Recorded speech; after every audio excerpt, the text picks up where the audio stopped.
We are part of the Fired Up Sports Network of shows. Please check out other Fired Up Sports Network podcasts like the P-Lot Pod, Water Cooler Talk, Bell Smashers, Philly Sports Love and Pain, Drunk on Broad, Beer Battered Sports, and the Fired Up Sports Show, which are available on all major podcasting hosting sites and social media. Also, check out Mark Ramos' Roundup on firedupsports.com, which breaks down the happenings going on with all your. You're listening to Drunk on Broad, Philly Sports Unfiltered!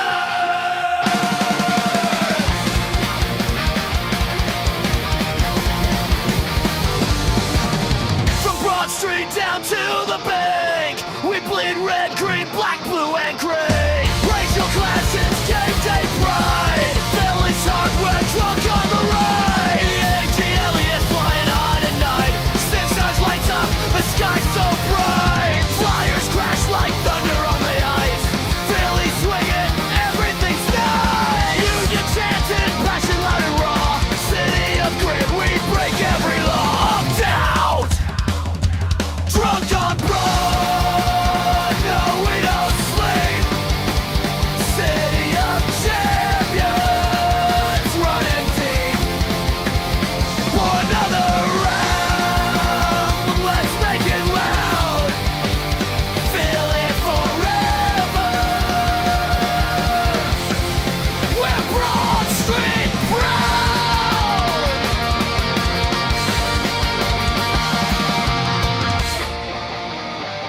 Drunk on Broad, yeah we're home. Drunk on Broad.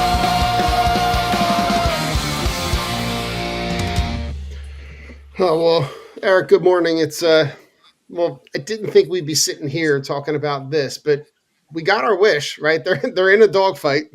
They're going to have to battle their way back to make a playoff push, because at this point they're sitting on the outside looking in after what was the most mercurial 7 out of 10 stretch. I think any team could have looked worse and won 7 out of 10. Didn't look great in St. Louis.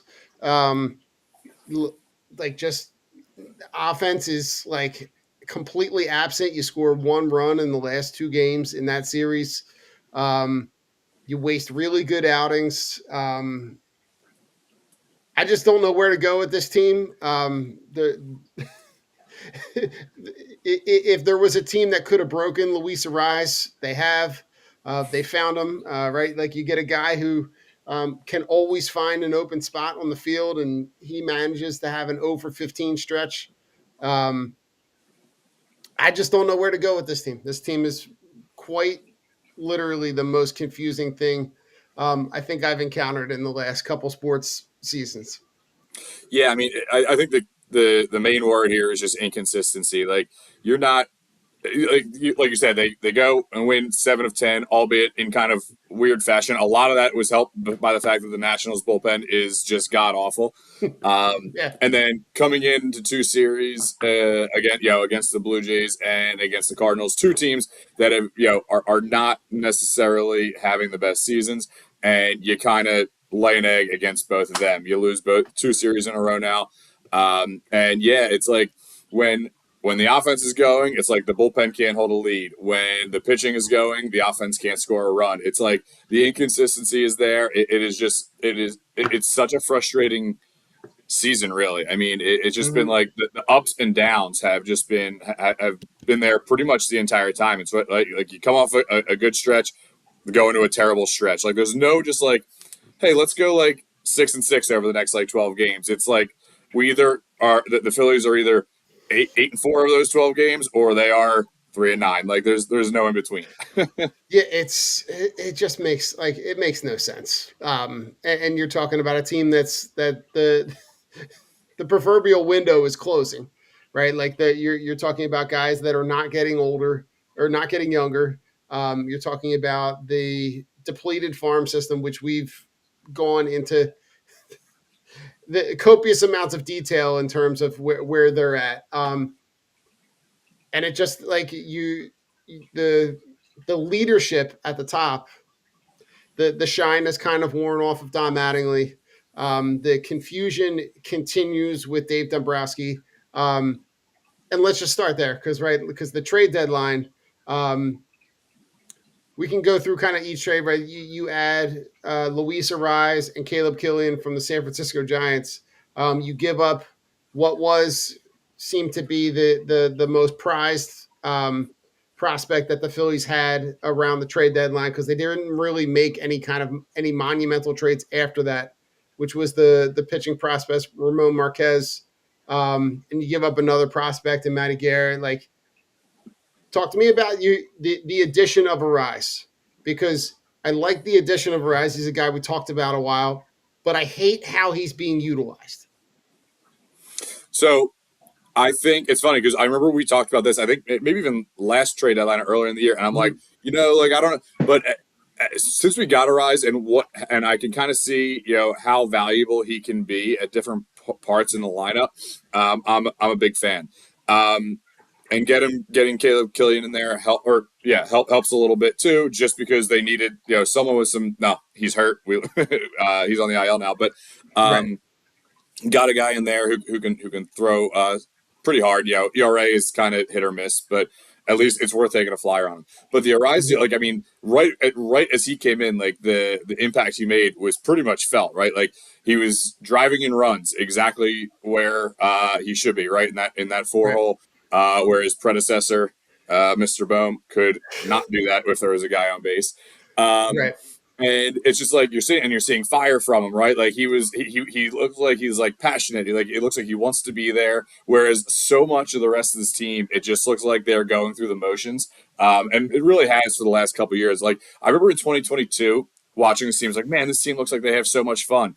The last like 2 years, I'm like, these guys look like they are showing up to a 9-to-5 job every day, having to wear a suit, carrying their briefcase, trying to deal with a terrible morning commute, and it just looks like they don't really.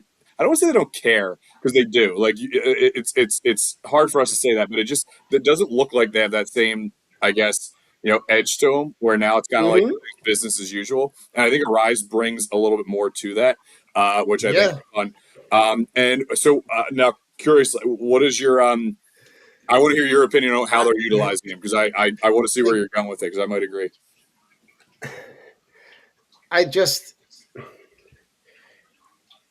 To me, ideally, he fits best at the top of the lineup.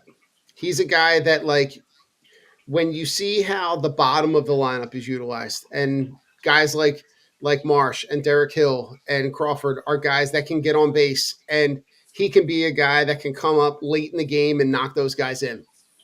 Instead, you bat him fourth behind two power guys that ideally would be driving the ball out of the park, and there won't be guys on base. And you're also putting him in a position to knock in two guys that haven't been great on the base pass, right?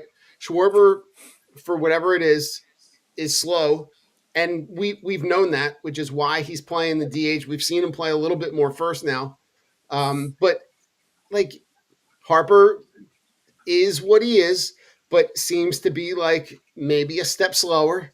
So to me, you're batting him in a position to drive in guys, but guys that are slow and essentially clog up the base pass. Yeah, I think two things can be true in this case with where he hits in the lineup. Because when he first came over, my thing was I thought he was going to hit one or two. Right. But what I do like about it, right, is that he puts the bat on the ball. So you're not going to have 100%. the strikeouts coming out of there so much. Hopefully not as much of the double plays that just seem to be like such a rally killer every single time. But I see then on the other side, I see what you're saying, setting the table instead of hitting behind guys who can already clear the bases. And then he's getting set up for guys behind him who don't have the power to knock him in. So I think two things can be true. And I think that's the nice thing about him is the versatility there, is that you can use him in kind of either of those spots. Now, I don't know if they will. You mentioned Mattingly earlier, and I think the shine is gone. The luster is gone. I totally see why his managerial record is. I mean, he was with the Marlins for a while, so I understand that it's going to be a little bit lower.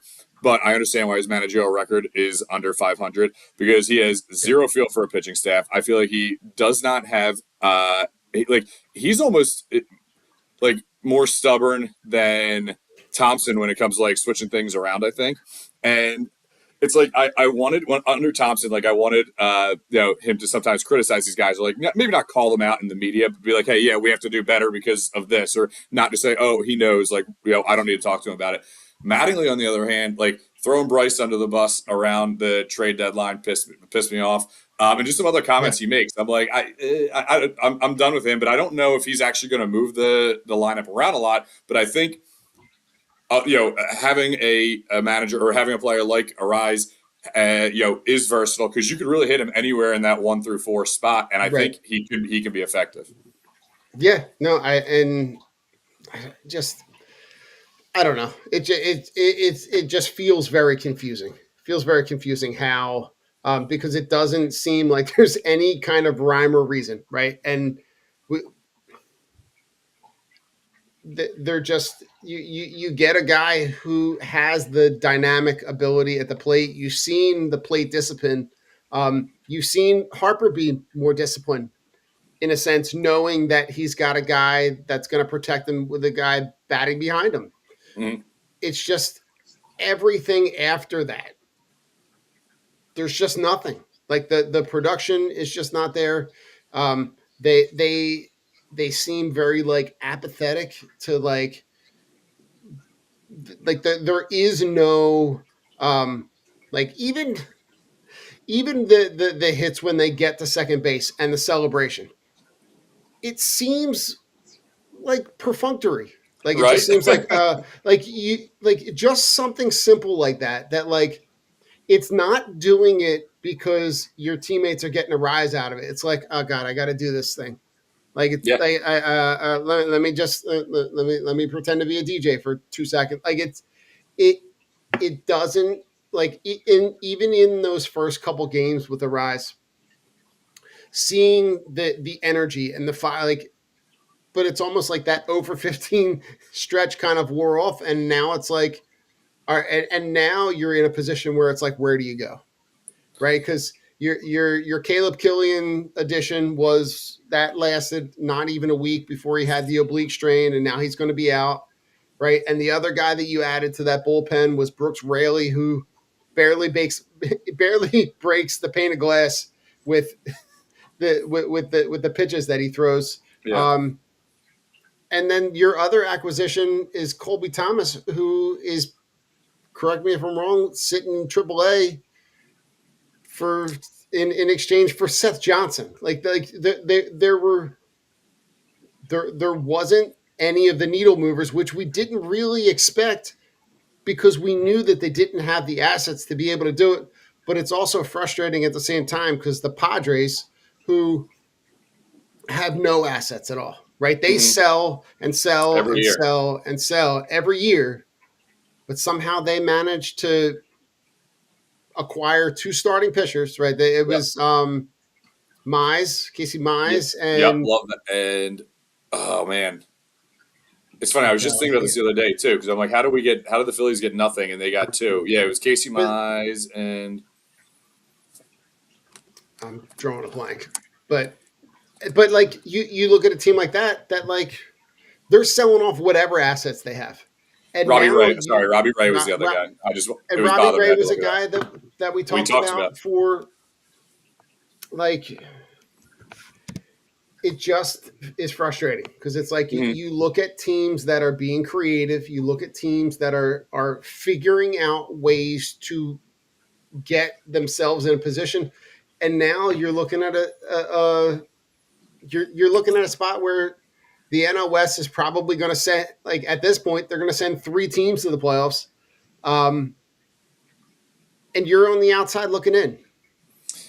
Yeah, I mean, they're putting themselves. I know I talked about wanting to play play until the end of the season so that have meaningful games. Didn't mean like do it this way. Like let's hover in like that 2 to 3 games back range now. Like we're just it's going a little out of hand here.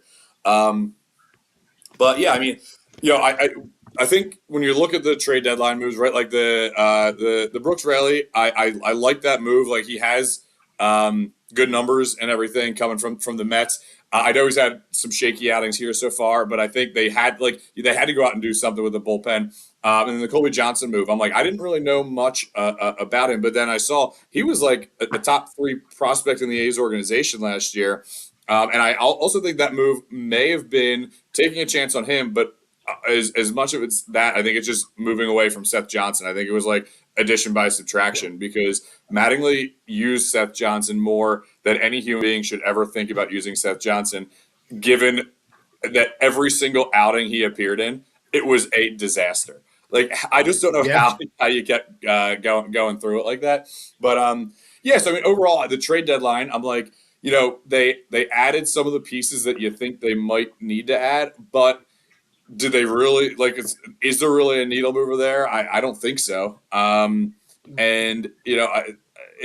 would I say it was a total failure? No, but would I say like I was just sitting there waiting? Like I actually had tickets to the game that Monday, so I just kept checking my phone like while I was waiting for the game to start, being like anything trickling in, like anything happening here before Nothing. 6 o'clock, and yeah, I'm like, oh, it was just radio silence. So. Yeah, I mean they are what they are. I'm Yeah. kind of done being like angry with them and just kind of laughing off like these stupid losses because it's just how many times can we sit here and think like things are going to get better and then they do for a little bit and then it just Mhm. drops right back off. Like Yeah. since 2022, right? Obviously, great season. They make it to the World Series. They lose in the World Series, but like they were almost there, and you can feel it. Like, oh man, they're so close, but they just need a couple more pieces. Every year since then, it has gotten just It just disgustingly gets, more disappointing. Like yeah, every single year, it's progressively like worse. right, and it's just like how many times can you keep doing the same thing? I don't know, but like uh, it's getting to the point where I was actually just talking to a buddy about this the other day, and he was like, realistically, like this year, what do you think the outcome is, and what do you think, like, how long until they just stop making the playoffs? And I'm like, well, listen, like they're probably going to make it this year. Like they still have some talent. Maybe I'm wrong here because I said this like 2 weeks ago and they were playing a little bit better. And then you know, next year, who knows what's going to happen? Like how many games of a season there's going to be, or anything like Yeah. that. But by 2028, you're looking at like a lot of these guys being older. Um, you're not really injecting any youth or anything different into the lineup. You're losing a couple guys like probably like Alec Boehm, which to me is it can't happen soon enough.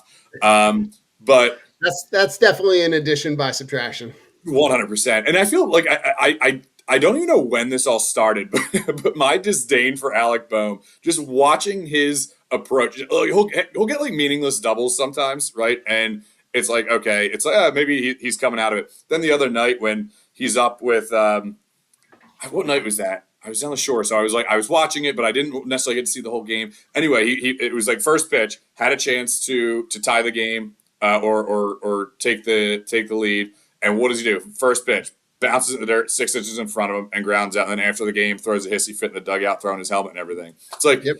anyway, I digress. But then, Um, but no, and on top of that, it's also we're back into that mode of him where it translates the stuff on the field too, right? Because yeah, then he has to play the other night, and that was late in the game.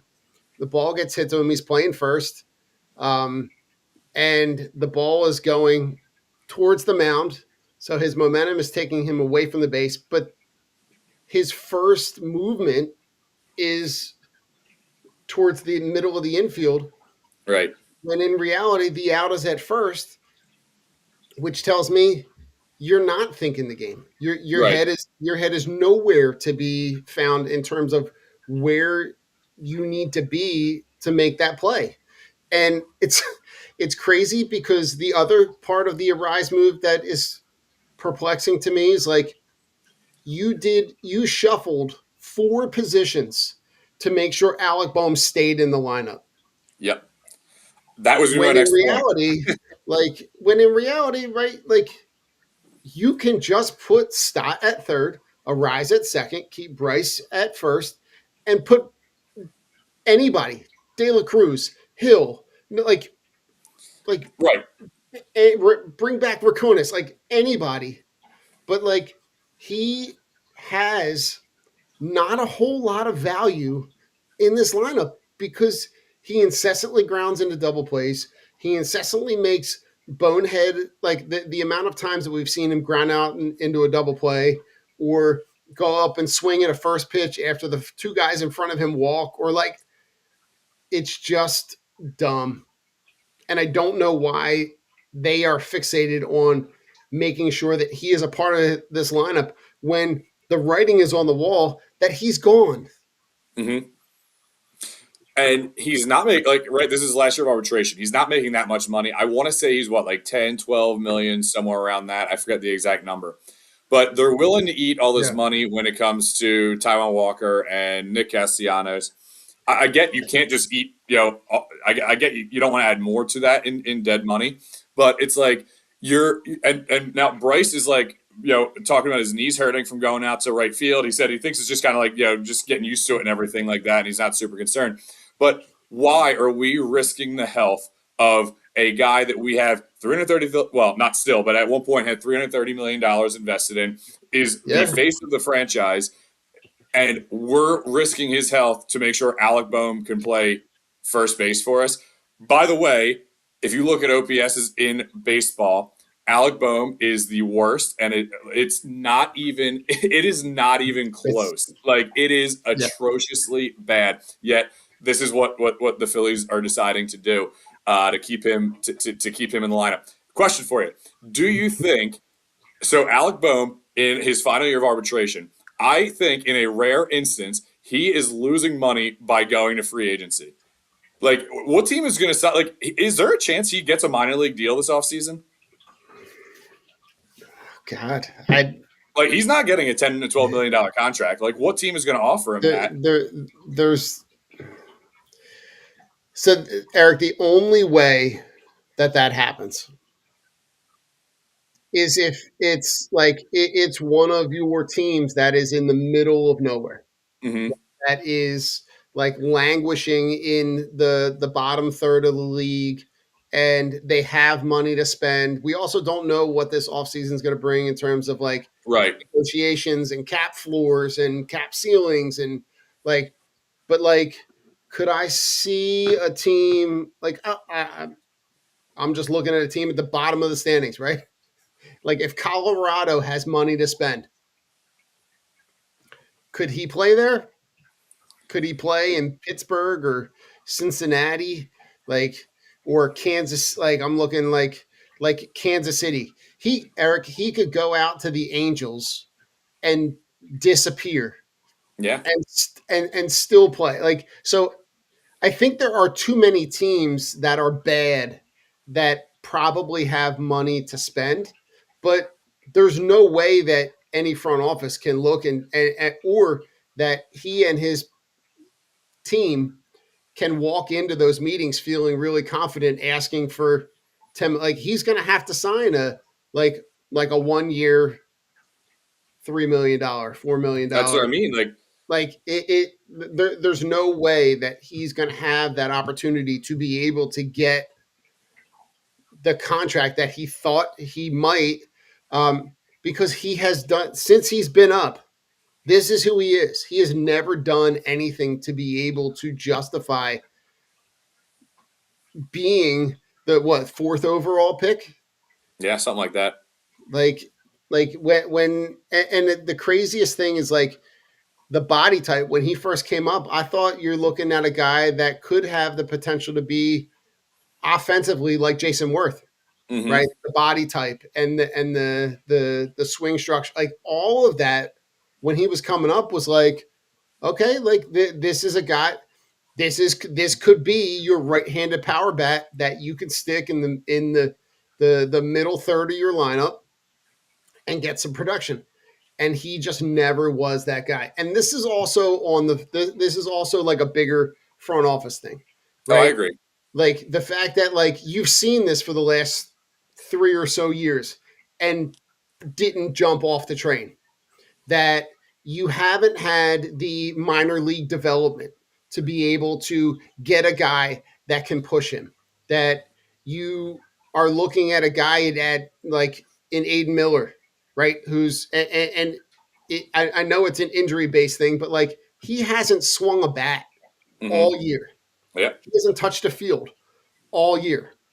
So, like, yeah, you can say you're going to move on from Alec Bohm, but like, can you fill that position internally?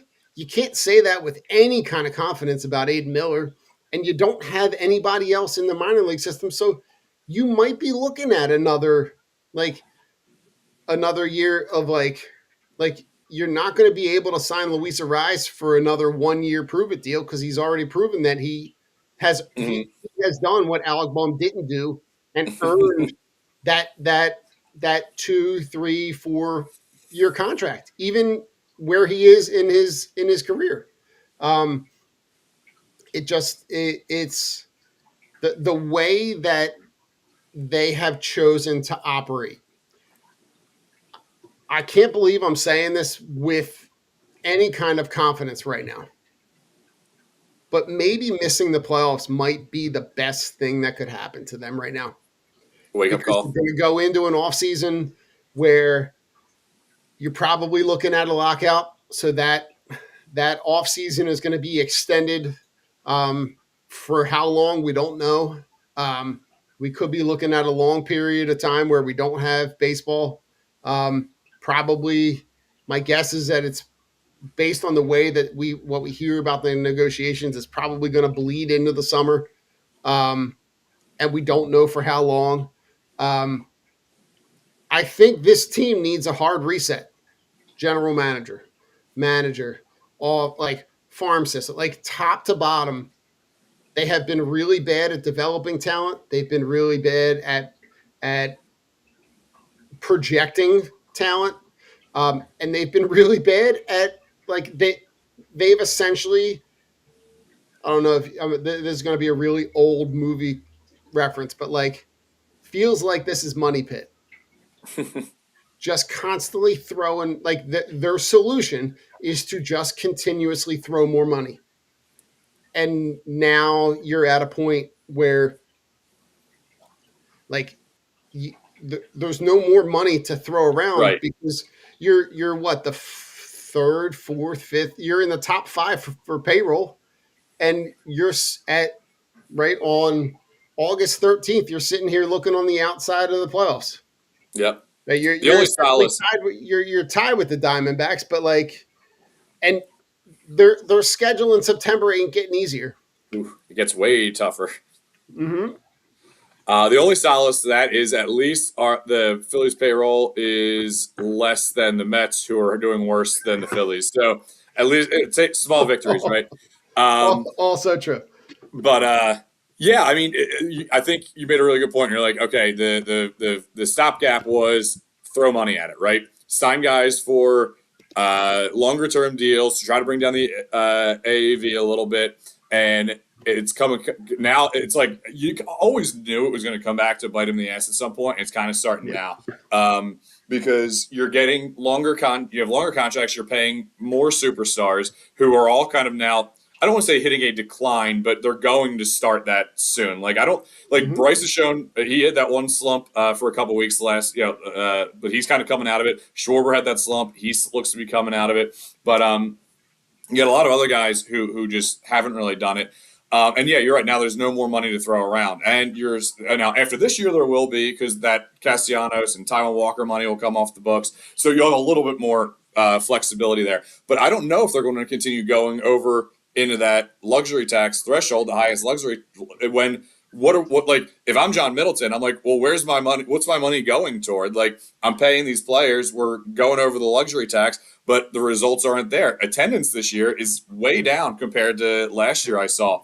And I think it's just are people. I think it could be twofold, right? I think just the state of how expensive everything is down there is going to keep people with families away anymore. Like, it is just ridiculously expensive down there, and also the product on the field, while good, right? Like they're not a bad team. That's the frustrating part to this.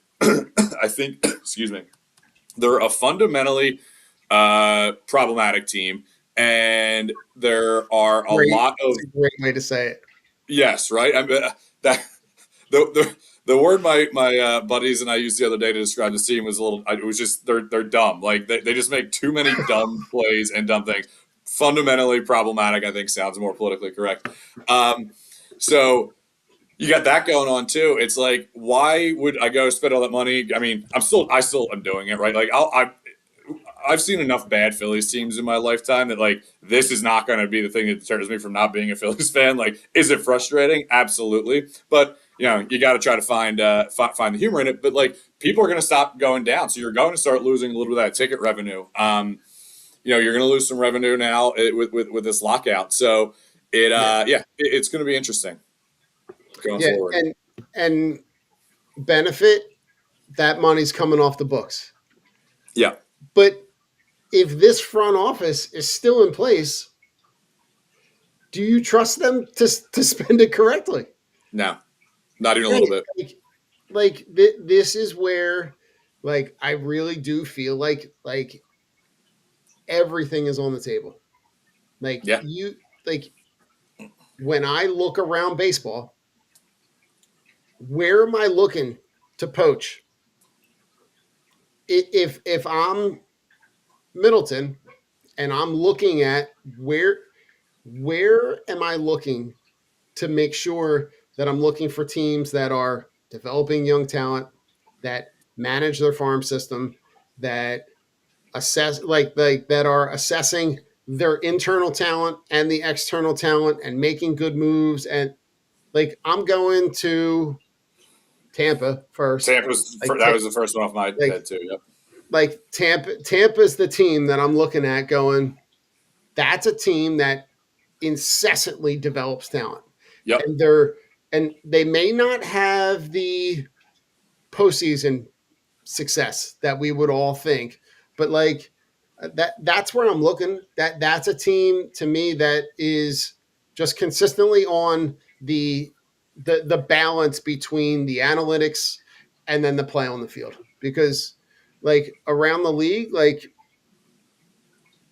the Dodgers just have. I was going to say the Dodgers, and then the Dodgers too, right? Because for whatever reason, not only do they have they have just like there is no budget, right, and they have the revenue, that the international revenue from all the Otani stuff and all the Yamamoto, like that there is a different revenue stream for them. Mm-hmm. But they also, that I go back to I don't know when Bryce made those comments, but the comments that he makes about having the internal farm system to be able to go out and make those moves that the Phillies just don't have. So like, I'm looking at both of those teams and I'm saying, like, my next crew of people has to come from there, because what you have had is just so subpar that you can't justify continuing to kind of go down this road.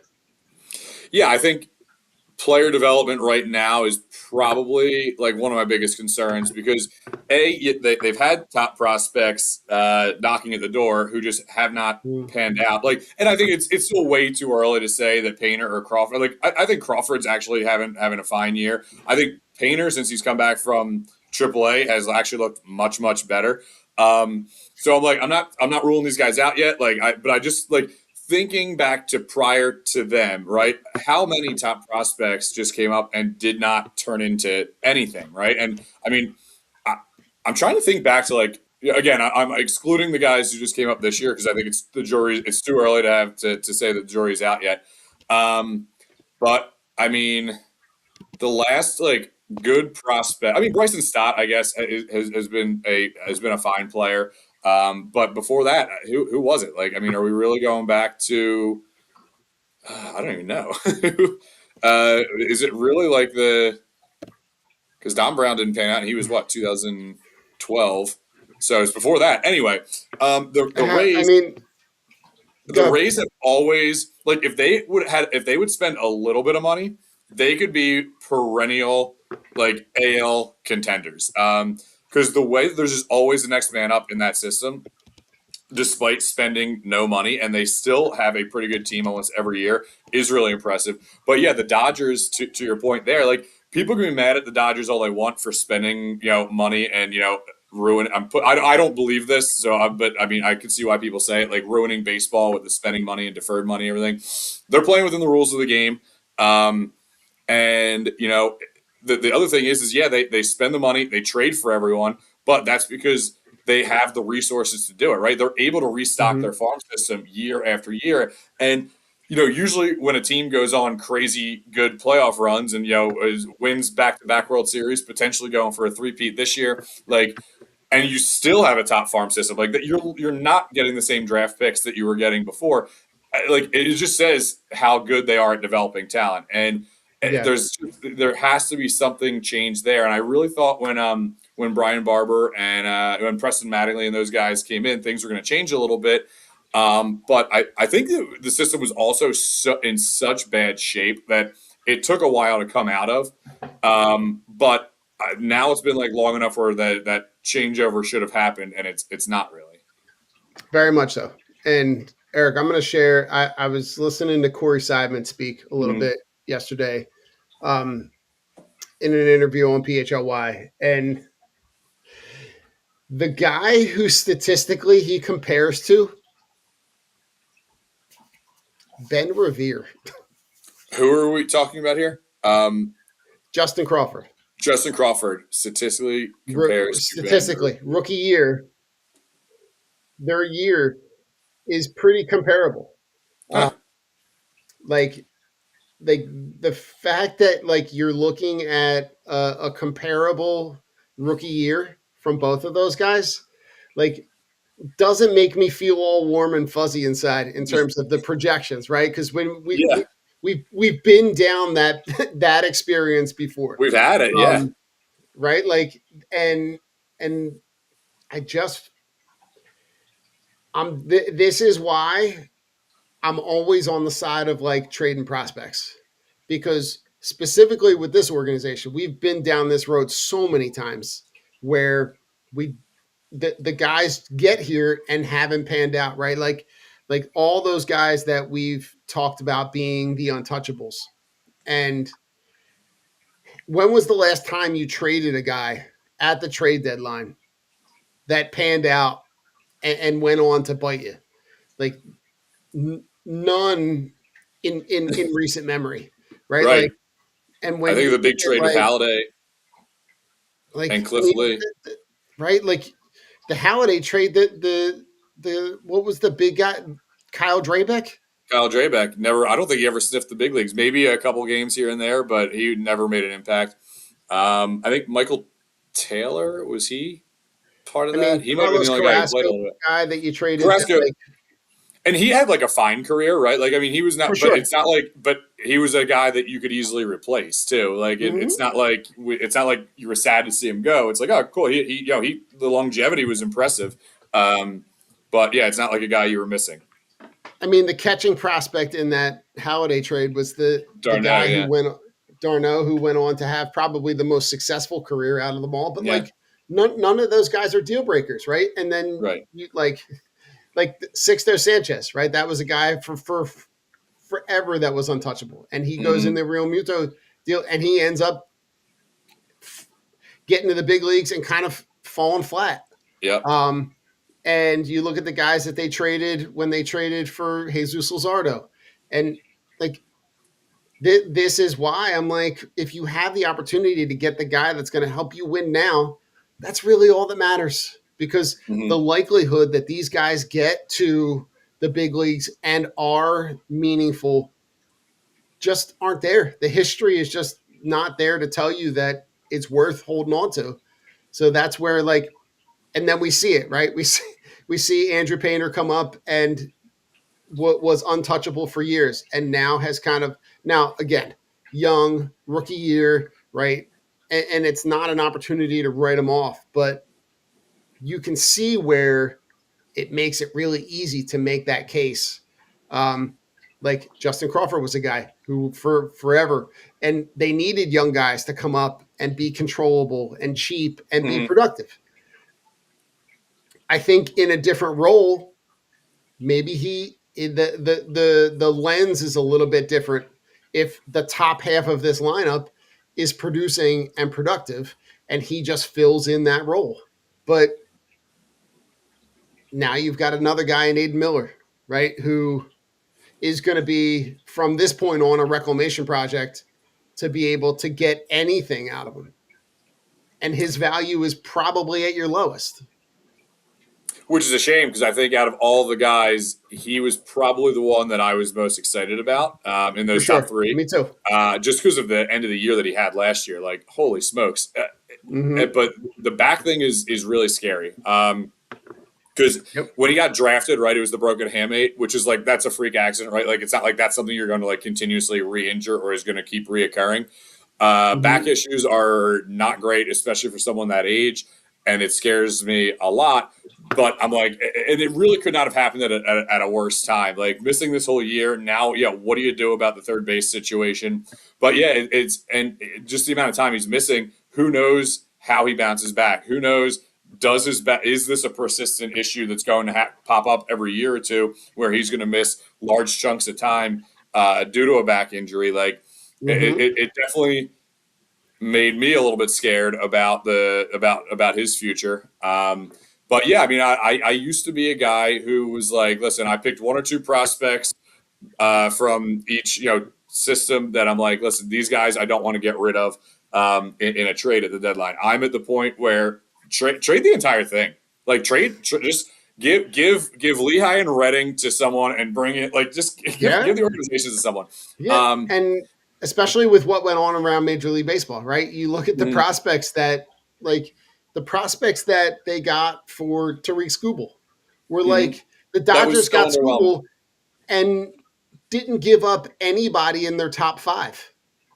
Like you look around baseball and you look at the trades that were made around baseball and the teams that are at the top are making those moves, right? And you see the Dodgers, right? And the Dodgers make that move for Skubal, and then they're getting Snell back healthy, and like they're just right, like they're positioning themselves, right? They're sitting in right, like they're between them, the Braves and the Dodgers, right? They're all in the mix with like 73, 74 wins. Like you're talking about.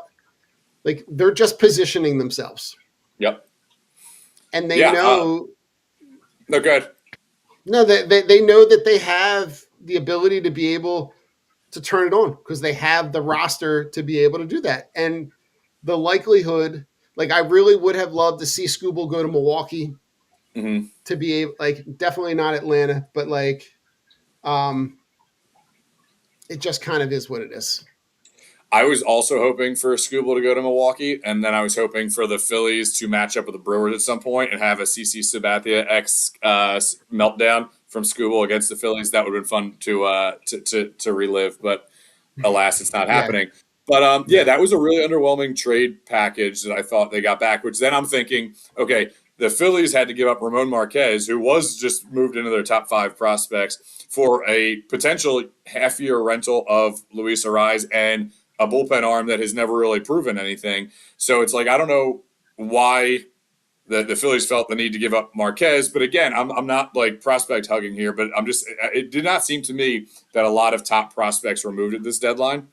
And with Ramon Marquez being the only one that was moved, the Phillies couldn't, the prospect capital, I don't think was the issue. I don't know if it was what was available or what, but I think they could have went out and actually done more at this deadline because of only having to really give up one prospect and seeing the rest of the system. It's really not that impressive. Like they could have coupled a couple guys who were like in the top, back like the 7, 8, 9 type prospects and gotten someone pretty big. I think like just seeing how the market went, but I mean the Dodgers have it set up now. Like their rotation is what so it's. It'll be well, who knows how long Ohtani's not going to pitch for, but they really don't even need him to pitch right now. Like between Skubal, Snell coming back, Tyler Glass now coming back. Who am I missing? Emmett Sheehan's not having a great year, but is Wrobleski? He's having a good year. Right, like I feel like I'm missing one big guy. Oh, Yamamoto, duh. Yamamoto, World Series like, MVP. Yeah, no, right, just a minor mishap there. right, But like they are positioned to do exactly what they did in the playoffs last year, where they don't have to touch a single reliever because they have 8 guys who are able to start and are unhittable. Like it's yeah, crazy to me how they have been able to position themselves this way.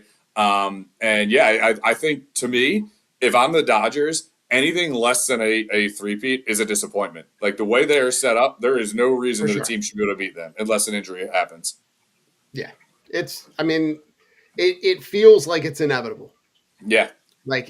And because as much as and as well as the Brewers have been playing, they only have so much to be Hmm. able to throw at them.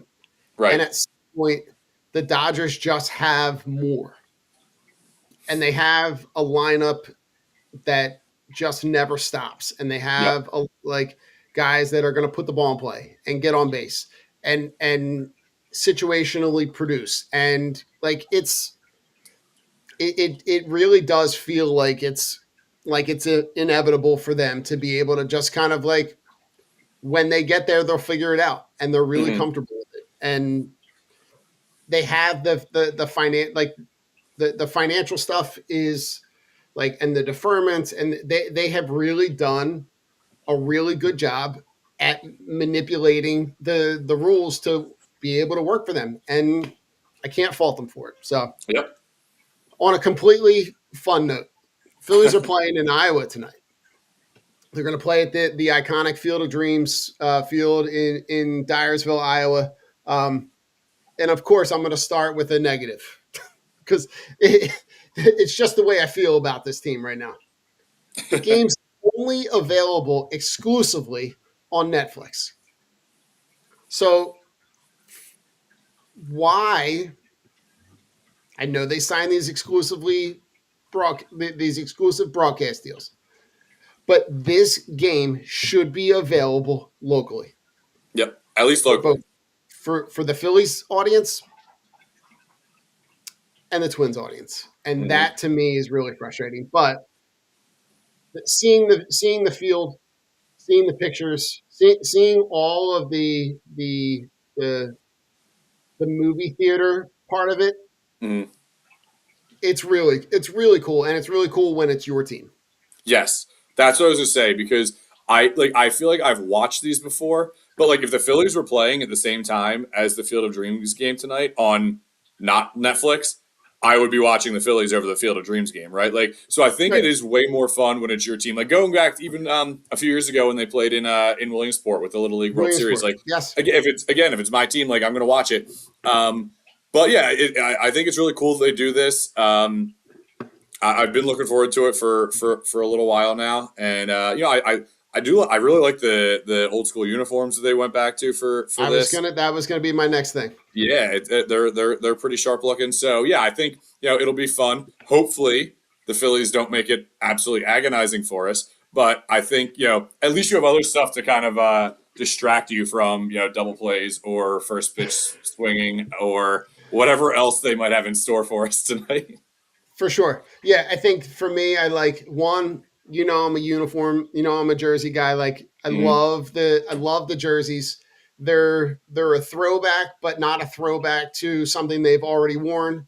Um, it's similar to something that they've worn in the past, but I love like the old, like the Phillies P, the block P that they're going Mhm. to have on the hat, which is a really cool again nod back to uh, a part of their history. Um, I love the fat script across the front. I love the big number on the back, but not the name. Like it's a really cool uniform to be able to have. And also being the road, like they're going to wear the road. It's a road gray. Mhm. Like that, it's a real that piece is really cool. Seeing some of the bats that some of the guys are going to use the unique bats that are, Mhm. I saw the one that was painted like the corn stalk. Yeah, Um, did you happen to see Bryson Stott's cleats? I did, but why am I? I saw it like a couple days ago, but It's now I forget what's on them. so on, I can't remember inside or outside. One side is like the Field of Dreams, like the movie, like the movie cover Okay. with just the script. But Right. on the opposite side, it's a cornfield with Phillies players, iconic Phillies players that have already passed, walking out, which I thought was like, it was a really cool nod to, and I'm trying to find it right now, but like, You also look that up. like, I'm going to see if, while we're talking, I'm going to see if I can bring it up, but like, just a cool nod to the organization, but also it seems like it's also a very Bryce Harper-ish type thing to do as well. It doesn't. That sounds very Bryce Harper. I was actually thinking that when you were saying it. But yeah, it's funny. Like going away, I mentioned earlier I was down the shore, and I'm just not on my phone, so like I don't see this stuff popping up on Twitter as much. Or I see it, and I kind of see it in passing. I'm like, oh, I got to go back and look, and then I forget. So yeah, I'm looking forward to watching this thing and catching up on some of this stuff this afternoon. I'm gonna pull it up right now and see. All right, here it is. I'm gonna share the screen with you just so you can. There we go. All right. There we go. Let's spotlight it here. So you've got. All right. Hold on. All right. So I'm gonna try to zoom in because you've got on the, like you've got Tug McGraw. Yep. You've got Roy Halladay.